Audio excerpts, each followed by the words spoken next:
Suara Grace FM The Sound of Life, Firman Perisai Orang Percaya. Selamat siang, keluarga Grace dimanapun Anda berada. Siang hari ini kami hadirkan program Inspirasi Keluarga, program talk show yang akan kembali menambah wawasan Anda di akhir pekan bersama dengan keluarga. Dan Leo bersama dengan Anda, keluarga Grace, hari ini di tanggal 15 Januari 2022 ya. Dan kami hadirkan keluarga Grace program Inspirasi Keluarga khususnya talk show keuangan bersama dengan Devinali yang akan memberkati setiap pendengar dimanapun Anda berada. Temanya itu resolusi keluarga Gracia.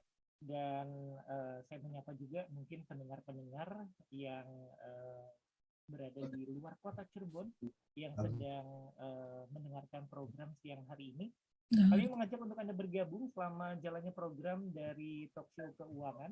Anda bisa bertanya seputar tema yang akan nanti dibahas lewat SMS atau WA di 0717222999. Dan program ini juga ada oleh jaringan radio ya dari JAPRI, Jaringan Pelayanan Penyiaran Radio Indonesia, dan juga dari forum diskusi radio nih, keluarga Gracia. Dan kita menyapa langsung narasumber yang sudah terhubung di Zoom, dan kita juga live di YouTube channel Radio Suara Gracia FM Cirebon. Selamat siang, Devina. Halo, halo. Ya, selamat siang. Happy New Year ya. Kayaknya belum terlambat. Iya. Ya, gimana kabarnya di tahun 2022, Devina? Puji Tuhan, baik. Baik ya. Kondisi Jakarta gimana nih sekarang? Apa? Kondisi Jakarta gimana? Aman-aman aja nggak di sana? Kondisi Jakarta ya biasalah. Kemarin kan habis gempa ya. Iya. Kerasa juga ya? Kerasa. Lumayan kenceng loh. Tapi aman ya semuanya ya? Di sana mah aman ya? Sini nggak kerasa sih ya. Aman-aman aja. Oke. Thank you banget untuk kembali jadi narasumber siang hari ini. Dan sebelum memulai, mungkin ada juga pendengar yang baru kenal nih dengan Devina. Bisa memperkenalkan diri juga. Silakan Devina. Oke, ya selamat pagi para pendengar Suara Gracia. Salam kenal, saya di sini Devinali sebagai Family Financial Planner. Di mana ya di sini aku membantu untuk para pendengar atau teman-teman semuanya, keluarga-keluarga, khususnya keluarga muda yang mau berdiskusi segala macam tentang keuangan, aku welcome. Oke, kalau Devina nih tergabung dengan teman-teman yang lain atau secara mandiri? Maksudnya kenapa? Sorry? Biasanya kalau misalnya Devina itu kerjanya secara tim atau ada teman-teman yang lain terlibat atau sendiri? Secara pekerjaan sih kita ada timnya ya, kita ada timnya. Dan kalau untuk konsultasi sih sebenarnya ini pribadi sendiri. Ya? Gitu. Oke, jadi nanti selama jalannya program ini atau setelah ini ada pendengar yang ingin konsultasi bisa langsung menghubungi Devina ya. Nanti di akhir kita mau tanya ini mungkin harus menghubungin kemana, jadi nanti bisa menghubungi Devina langsung. Oke, hari ini boleh. Temanya tentang resolusi keuangan ya. Awal tahun ya. Awal tahun ya. Kepengen sih gitu ya. Ada begitu banyak orang yang pengen sih mengalami perubahan. Pengen sih punya pendapatan gitu ya. Tahun ini mudah-mudahan ada bisnis baru deh gitu. Atau yang tadinya suka boros-boros tahun lalu kayaknya update terus gitu ya. Dikit-dikit buka e-commerce barangkali ada free ongkir atau yang lain-lainnya gitu ya. Ternyata di penghujung tahun kayaknya banyak banget sih tahun ini belanjanya. Nah, tahun ini mau resolusi mau mengalami perubahan, agak lebih hemat atau ya minimal punya tabungan gitu ya. Gimana Devina? Susah nggak sih atau sebenarnya ya mengenai resolusi keuangan ini dasarnya apa dulu nih supaya kita menyadari bahwa ternyata keuangan kita harus dibenahi walaupun segala sesuatunya cukup lewat pendapatan gitu. Benar-benar. Yang paling dasar ya sebenarnya ya sadar kalau hidup itu butuh uang, benernya. Bener, apa aja perlu sih ya. Semuanya sekarang butuh uang. Sebenarnya itu yang paling dasar sebenarnya. Enggak sih, sebenarnya yang paling menyadari kalau kenapa sih keuangan kita harus berubah ya. itu balik lagi tujuannya ya. Kita ada tujuannya enggak nih? Tujuannya apa? Mau punya rumah atau punya mobil gitu. Tujuan keuangannya apa yang mau dicapai gitu. Jadi itu yang akan menyadari kita, oh, gue tuh harus berubah nih di resolusi di 2022 ini harus berubah gitu. Contoh deh, ambil contoh kalau aku boleh share ya. Jadi dulu itu titik perubahan aku itu diawali pada waktu itu aku baca buku Rich Dad Poor Dad. Rich Dad Poor Dad, kalau teman-teman yang pernah baca, pasti itu juga bagus banget bukunya. Kalau yang belum, boleh baca juga tuh Rich Dad Poor Dad. Di situ, di buku itu tuh menjelaskan tentang kemandirian finansial. Kayak, kenapa sih lo harus mandiri finansial? Terus, sebenarnya kemandirian finansial itu tuh apa gitu. Nah, di situ menjadi titik balik, jadi dasar buat aku pribadi ya. Di sini aku mau share kayak, yang dulunya mungkin aku setiap gajian juga ya habis-habis terus gitu. Biasanya kan kayak gajian segini, habis juga bulan ini gitu. Naik gaji juga habis juga gitu. Nggak berasa gitu ya, naik gaji juga kok kayaknya ya habis aja gitu. Ya.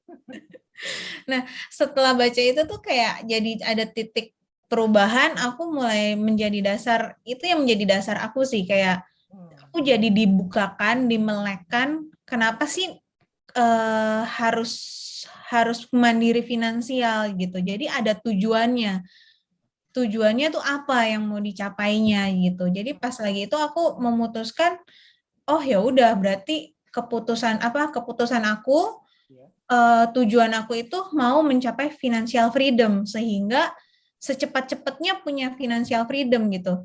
Jadi ketika aku udah punya dasar tujuannya, itu jadi membuat kita tuh ya udah kita harus membenarkan nih keuangannya gimana ya. Dimulai dari belajar dulu gimana cara mengelola keuangan dengan baik gitu. Gimana investasinya di mana ya baiknya gitu. Ya, gitu sih. Tadi bilang bahwa harus punya kemandirian finansial gitu ya. Boleh tanya nggak nih, siapa sih sebenarnya yang harus punya kemandirian finansial? Misalnya yang jomblo-jomblo atau yang sudah mulai masuk di dalam jenjang pernikahan, mereka yang sudah mengambil langkah untuk misalnya pertunangan, kemudian kan mau ke arah pernikahan nih, mereka harus punya kemandirian finansial gitu.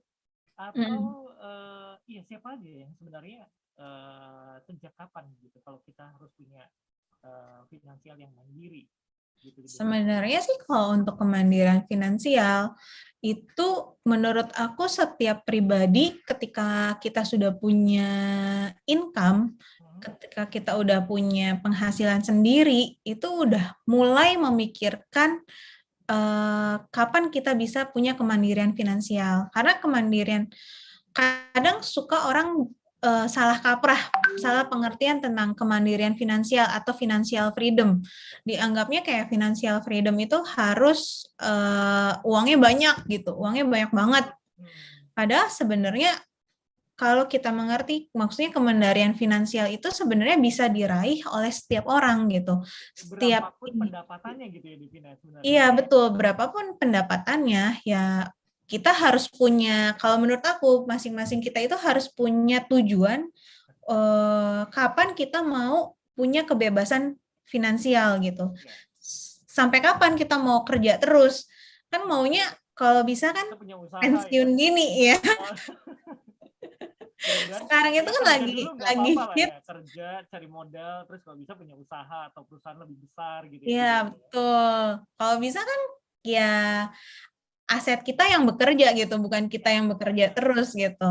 Nah itu yang tujuan kalau saat ini itu tujuan aku pribadi. Nah aku sih pengen sih mengajak gitu kayak yuk kita tuh coba buka, maksudnya pikiran kita mulai coba dibuka bahwa sebenarnya tuh tujuannya tuh jauh lebih besar, kayak kita tuh harus punya kemandirian finansial gitu. Oke, nah financial freedom ini Divina ya, apakah diartikan sebelum kita masuk di dalam pertanyaan-pertanyaan yang lainnya gitu ya? Untuk financial freedom, apakah dinamakan kalau financial freedom itu nggak punya cicilan, nggak punya kreditan gitu ya? ya bebas hutang gitu Devina, dan setiap gaji yang dinikmati berapapun setiap bulannya itu yang benar-benar kita utuh nikmatin gitu, atau bagaimana sebenarnya dengan cicilan Nah, kredit itu gitu.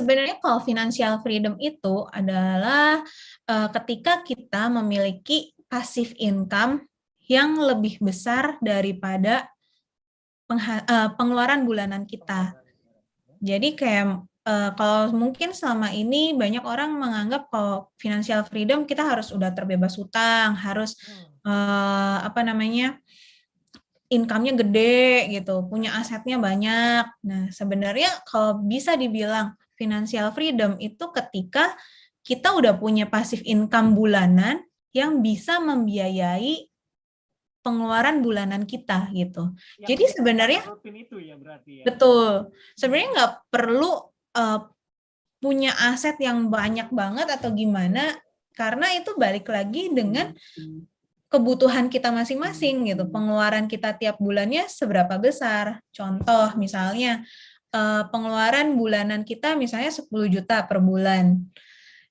Berarti ya kita kalau udah mau punya financial freedom, berarti kita harus punya passive income di atas 10 juta per bulan gitu.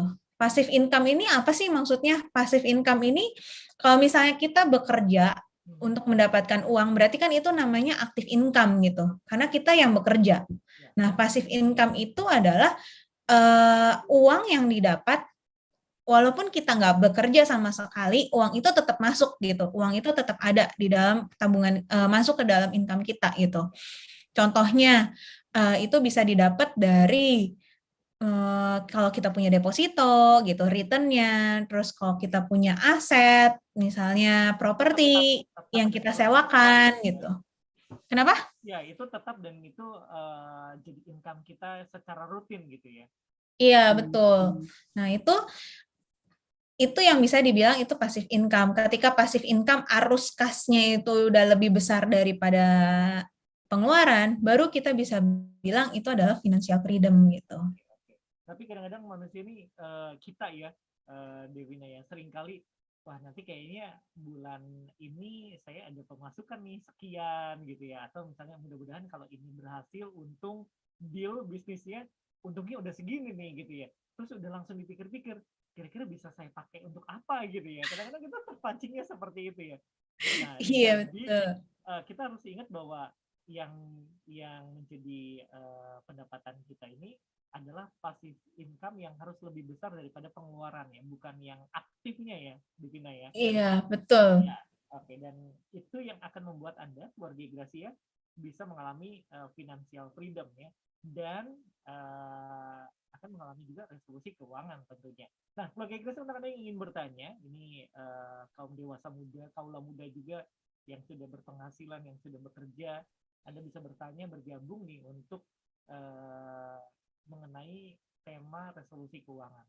Jadi Anda bisa mengetahui di awal bulan ini, di awal tahun ini, Anda bisa mengarahkan keuangan yang nantinya akan membuat Anda memiliki financial freedom nih, keluarga Gracia. Oke, nah Devina, untuk berubah, terutama dalam pola keuangan pribadi ya, perlu yang namanya disiplin. Nggak cuma keuangan sebenarnya.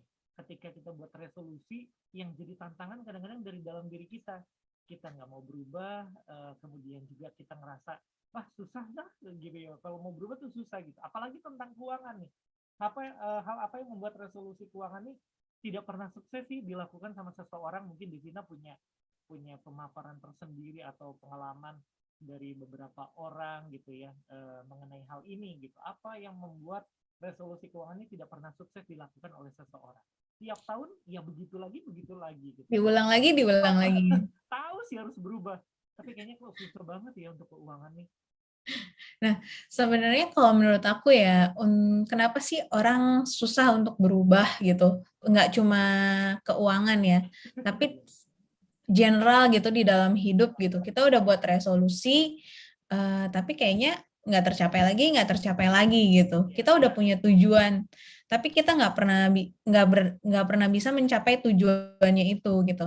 Sebenarnya kalau menurut aku pribadi ya, karena kenapa sih kita nggak bisa mencapai tujuan itu? Karena kita nggak punya alasan yang kuatnya.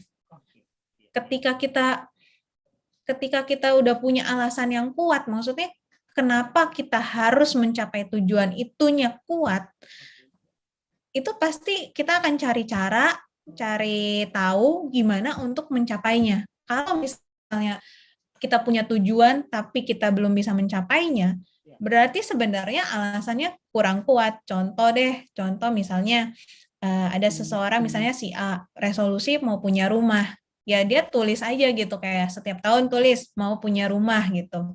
Tapi dia nggak pernah tahu alasannya di dalamnya, di deep down-nya dia nggak pernah tahu kayak kenapa sih sebenarnya aku tuh harus punya rumah tuh kenapa. Dia juga nggak pernah tahu rumah yang dia mau tuh besarnya berapa, ukurannya berapa, harganya berapa.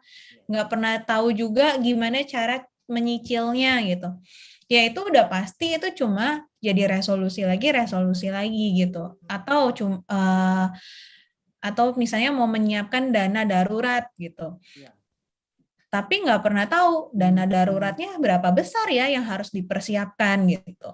Nah, kenapa ya maksudnya harus punya dana darurat? Kebanyakan orang cuma kayak ya udah kayak katanya butuh nih setiap orang butuh mempersiapkan dana darurat, tapi nggak pernah tahu alasan sebenarnya di balik itu kenapa ya saya secara pribadi kenapa ya saya harus punya dana darurat gitu.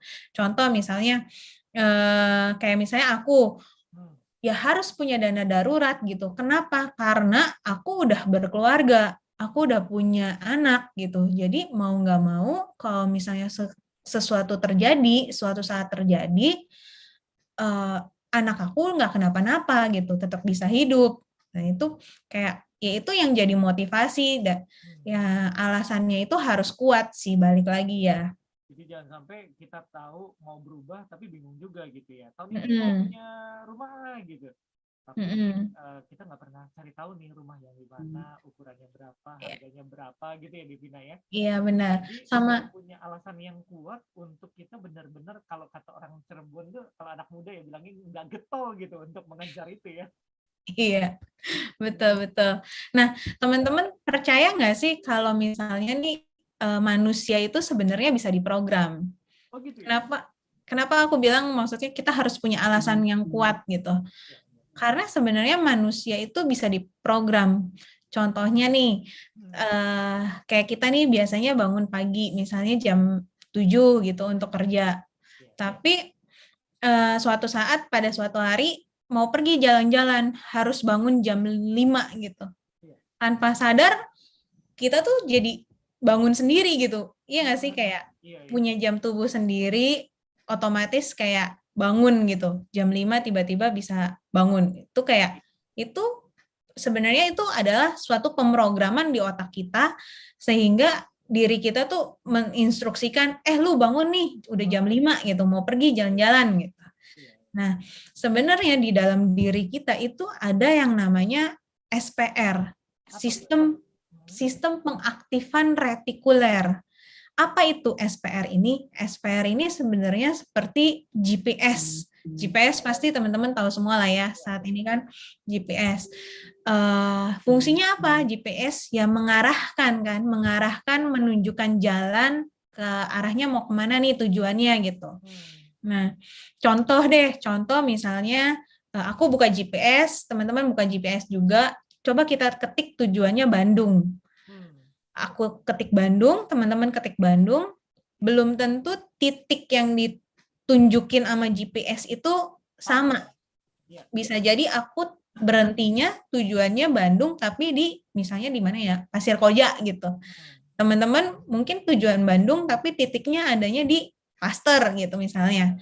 Nah, sama seperti halnya SPR ketika kita di otak kita nih, kalau misalnya tujuannya, alasannya cuma ditulis ya asal-asalan gitu, masih mending kalau ada tujuannya. Tapi kalau misalnya nggak ada tujuan, kita nggak pernah menentukan, nggak pernah menuliskan gitu, nggak pernah membayangkan kemana tujuan arah hidup kita yang kita mau gitu, di otak akan yang ngarahin sendiri gitu ya, yang punyanya aja nggak tahu arahnya kemana gitu.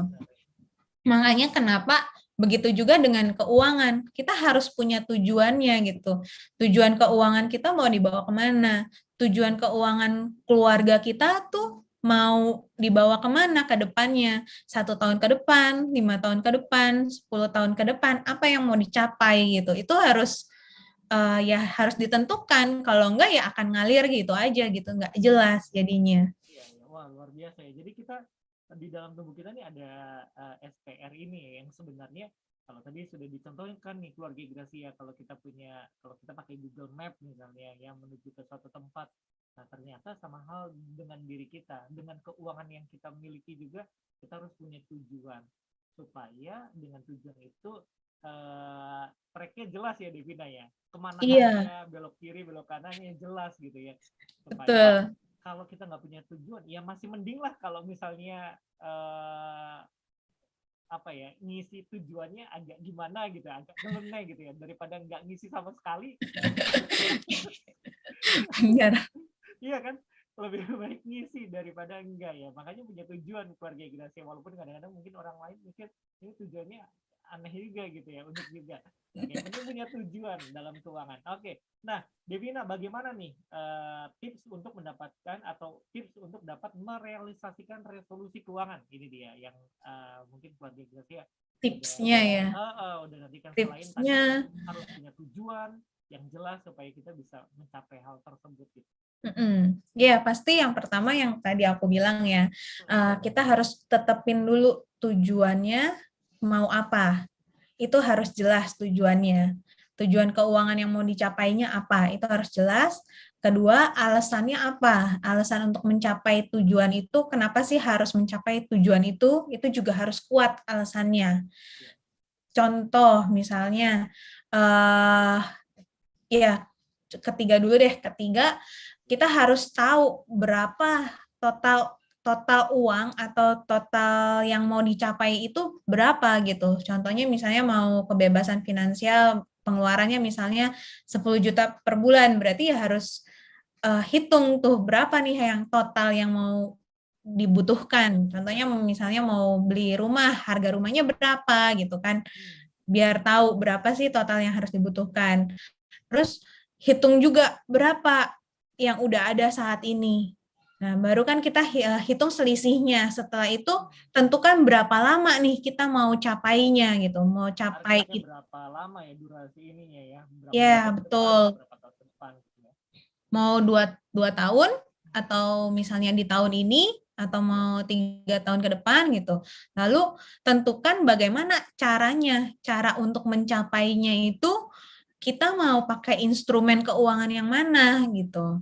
Contoh misalnya kita mau resolusinya tahun ini mau punya dana darurat, mempersiapkan dana darurat. Pertama kita harus tahu dulu, berarti kan tujuannya itu kita mau punya dana darurat. Tujuannya harus jelas, dana daruratnya mau berapa besar yang harus dipersiapkan. Contoh kalau dana darurat misalnya pengeluaran per bulan satu keluarga misalnya 10 juta per bulan. 10 juta per bulan, kalau udah berumah tangga, anak satu ya minimal dana darurat yang dimiliki itu 12 kali. 12 kali pengeluaran. Berarti harus memiliki 120 juta untuk dana darurat sendiri. Nah, berapa lama nih kita harus mempersiapkannya? Kita targetin, misalnya 2 tahun gitu. 2 tahun kita mau mempersiapkan dana darurat ini. Nah, untuk mempersiapkan dana darurat dalam 2 tahun ini, untuk mencapai 120 juta, kita mau pakai instrumen apa? Instrumen keuangan apa? Deposito kah, reksadana, atau apa gitu. Misalnya contoh kita pilih reksadana pendapatan tetap yang returnnya mungkin 6-7% saat ini ya. Nah, dari situ kita bisa hitung. Nah, teman-teman bisa juga pakai finansial kalkulator yang itu banyak sih di aplikasi, teman-teman bisa download juga, search aja finansial kalkulator, di situ teman-teman bisa bantu, di situ bisa hitung berapa sebenarnya yang harus kita sisihkan per bulan. Tadi kan kita udah tahu dong kayak berarti harus mencapai dana darurat 120 juta. 120 juta dalam waktu kita tadi mau 24 bulan. Return-nya kira-kira 7% misalnya. Berarti kalau kita coba pakai kalkulator ya. Kita coba pakai kalkulator. Itu kurang lebih ada 4,7 juta per bulan yang harus disisihkan. Nah, ketika kita bikin resolusi, kalau aku sih mensarankan seperti ini ya. Jadi targetnya tuh jelas, bisa dihitung, udah bisa dihitung, kita jadi tahu, oh berarti nih aku harus menyisihkan 4,7 juta per bulan. Nah, ini direview lagi. 4,7 juta per bulan ini apakah kebesaran nggak ya untuk aku sisihkan setiap bulan gitu. Kalau misalnya ternyata kebesaran, berarti kan harus ada yang di-adjust. Apa nih yang mau di-adjust? Apakah jangka waktu mengumpulkannya yang diperpanjang menjadi 36 bulan, atau cross-check lagi, benar nggak ya pengeluaran kita nih setiap bulan ada 10 juta per bulan, apa ada yang bisa dikurangin, sebenarnya nggak butuh, misalnya kayak cicilan misalnya cicilan yang konsumtif gitu, sebenarnya ini nggak butuh nih, nanti udah nggak ada lagi, itu bisa dikurang-kurangin gitu. Atau dengan kayak gini kita jadi tahu, oh ternyata saya harus punya penghasilan tambahan. Dari sini kan jadi ketahuan, oh kurang ya untuk mempersiapkan dana darurat aja saya masih kurang nih. Berarti harus cari misalnya penghasilan tambahan gitu. Oke, Devina, sorry saya putus nih ya. Kalau misalnya diperbantukan untuk dari penghasilan tambahan, boleh nggak sih seperti itu? Kan karena penghasilan tambahan kan, misalnya gini, ternyata untuk memenuhi sekian juta itu untuk per bulannya, ternyata kan dari pendapatan ini kurang sampai gitu ya, nggak bisa memenuhi itu. Kemudian kita berpikir bahwa ada pendapatan tambahan nih, kita harus punya income yang lain gitu. Tetapi kan itu sifatnya tidak tetap gitu. Bisa nggak itu tetap menjadi satu pola gitu untuk memenuhi yang sekian juta itu supaya kita punya dana darurat tersebut? Ya, nah ya sebenarnya ya kita harus cari income tambahannya, ya mungkin kan berubah-berubah income tambahannya, yaitu di rata-rata aja, kira-kira per bulan berapa rata-ratanya, jadi kan bisa dihitung, jangan sampai memberatkan juga kan untuk menabungnya, tapi ya dibajetin, jadi tahu, oh harus ada segini nih, sebenarnya minimal itu 10% sih untuk dana darurat itu, 10% dari income kita ya. Iya. Oke, jadi itu yang penghitungan-penghitungan yang pasti itu perlu kita ketahui ya, Devina ya, supaya apa yang menjadi tujuan kita ini sekian juta misalnya untuk mencapai target tersebut bagaimana. Nah, sebagai Gracia itu perlu Anda mungkin jika bingung, nah ini gimana ya kalau misalnya saya punya pendapatan sekian, saya ingin punya dana darurat untuk apa gitu ya, untuk nantinya sekian tahun ke depan gitu. Nah, Anda bisa nanti menghubungi Devina juga ya untuk konsultasi nih, kira-kira bagaimana untuk menghitungnya. Nah, Devina, bagaimana sih sebenarnya pendapatan seorang karyawan kan tetap gitu ya, setiap tahun, setiap bulan dapat sekian, misalnya 5 juta setiap bulan. Kemudian ada juga orang yang memiliki usaha, misalnya toko, yang pendapatannya mungkin setiap hari aja berbeda gitu ya. Nah, bagaimana untuk tahun 2022 ini ketika mereka ingin mencapai tujuan sesuatu tersebut gitu. Sedangkan kalau yang karyawan kan tetap nih dapatnya. Lalu yang si pengusaha atau yang punya toko, yang punya warung, ya nggak tetap gitu. Setiap hari juga kadang-kadang besar, kadang-kadang kecil, atau mungkin pas lagi nggak ada yang beli gitu. Gimana Devina mensiasatinya atau strateginya untuk mengalami resolusi keuangan juga nih? Nah, kalau aku kan sebenarnya aku juga pendapatannya itu tidak tetap. Aku itu pendapatannya karena profesional, jadi kan kayak bisnis juga gitu, pendapatannya nggak tetap gitu, bukan seperti karyawan yang tetap setiap bulan berapa gitu. Nah, kalau aku mensiasatinya itu dengan berapapun income yang masuk di bulan itu, ya aku udah langsung pos-posin ke masing-masing tuh, udah ada posnya, misalnya untuk perpuluhan berapa, untuk investasi berapa, untuk dana darurat berapa, untuk asuransi berapa gitu.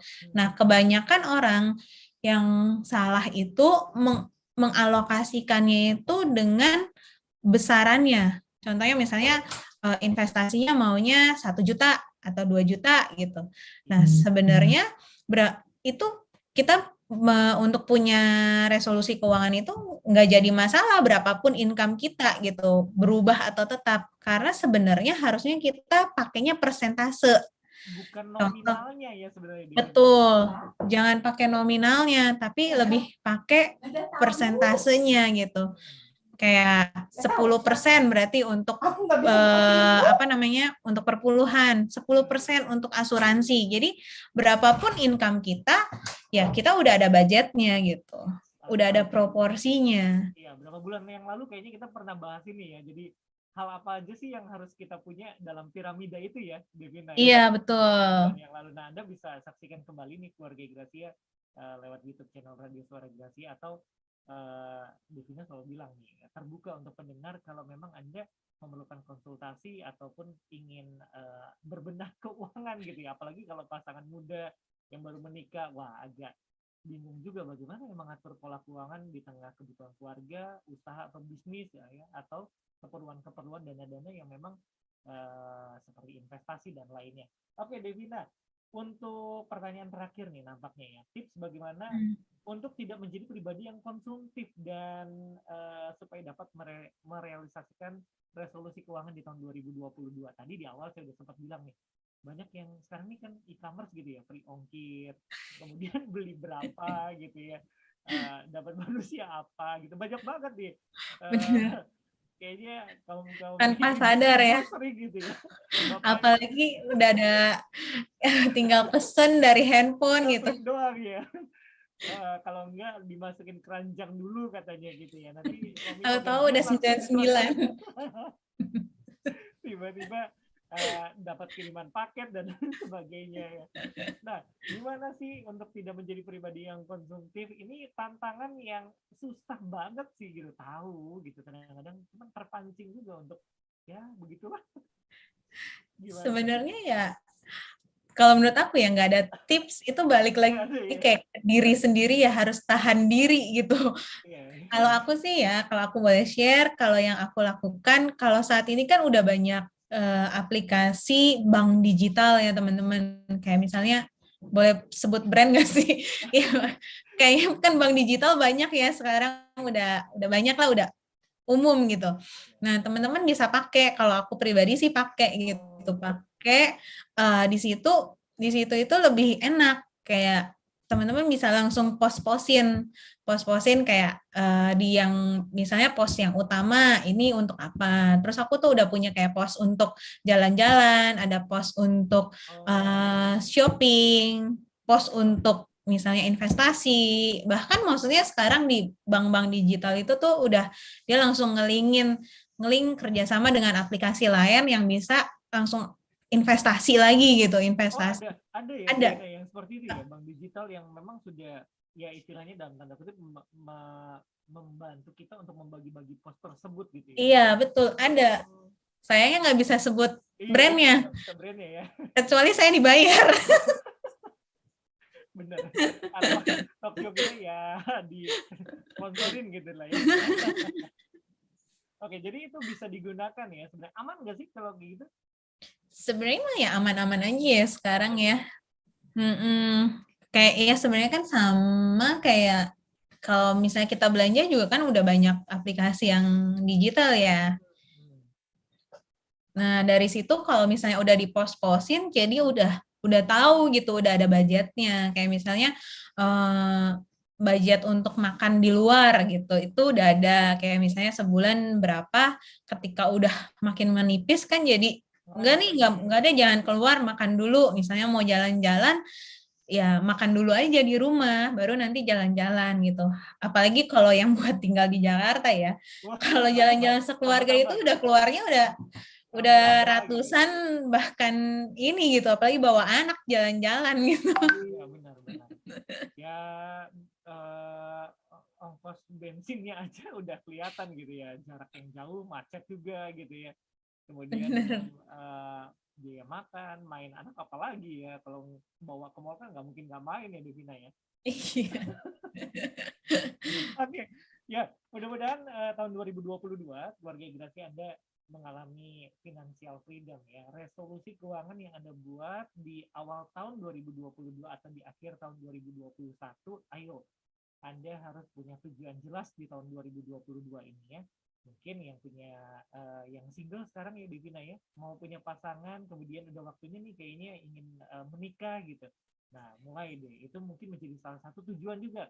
Atau Anda yang ingin yang penting punya rumah dulu deh gitu ya. Nah, Anda keluarga Inggrisnya bisa itu menjadi tujuan supaya keuangan Anda jelas ya. Dan ketika itu tertuju, daripada nanti kececer buat apa ya, lebih baik punya wujud gitu dari apa yang Anda hasilkan selama ketika Anda memiliki penghasilan, nah di situ Anda harus memiliki kemandirian finansial. Oke, terakhir Devina mungkin ada yang ingin disampaikan kesimpulan dari topik kita, tema kita di siang hari ini, resolusi keuangan.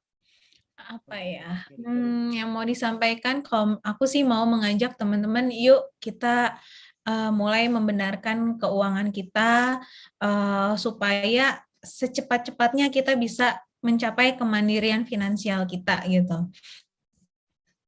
Itu aja sih, dimulai dari tentukan dulu tujuannya apa. Tujuan apa yang mau teman-teman capai, dan alasannya teman-teman coba pikirin kenapa sih aku harus punya kemandirian finansial. Itu harus kuat gitu, supaya ya kita benar-benar bisa jalan mulai untuk membenahi keuangan kita gitu. Oke, tetap semangat ya untuk keluarga Gracia. Pasti tahun 2022 nih, setiap kita setelah di awal tahun ini, hari ini kita kembali dimotivasi untuk memiliki resolusi keuangan yang sehat ya Divina ya. Tadi sudah dikasih tahu yang income pasif, income yang aktif juga ya, supaya Anda bisa mengerti.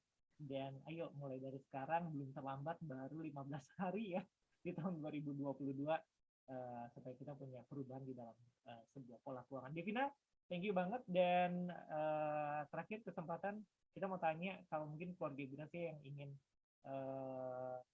konsultasi atau ya beberapa perusahaan kayaknya butuh deh pendampingan misalnya keuangan gitu ya, atau mereka ingin mencoba untuk membuat satu karyawan ini memiliki satu pola keuangan yang baik gitu. Mungkin Devina bisa kasih tahu nih, bisa kontak kemana? Sorry, kontaknya ya? Kontak atau di Instagram boleh ya? Iya. Kontak. Kontak juga boleh.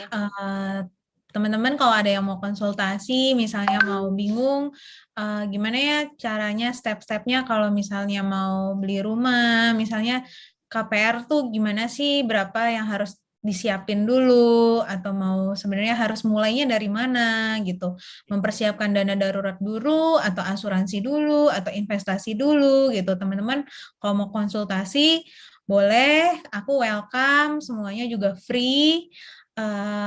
Bisa kontak ke aku di 081 80 231 6907. Nomornya gampang, 081 8 0818 0231 6907. Oke, tahu ya keluarga Gracia, kode areanya Cirebon ya. 0818 0231 6907 untuk keluarga Gracia yang baru menyimak talk show kita siang hari ini. Divina nih orang Cirebon ya aslinya, sekarang tinggal di Jakarta loh keluarga Gracia. Kemarin balik nggak sih, sempat balik nggak ke Cirebon? Enggak? Sempat. Oh sempat ya? Sempat akhir bulan ya, akhir bulan Desember. Desember ya. Next time deh kalau misalnya ke Cirebon, ntar aku main-main. Sabtu ketiga mungkin ya, jadi sekalian talk show-nya ya. Oke, terima kasih Devina untuk waktunya, sukses selalu dan selalu menjadi inspirasi, menjadi berkat untuk setiap orang ya, untuk setiap apa yang dilakukannya juga. Oke, keluarga Gracia, demikian akhir dari program Inspirasi Keluarga yang kami hadirkan dengan topik keuangan ya, bersama dengan Devina Lee. Anda bisa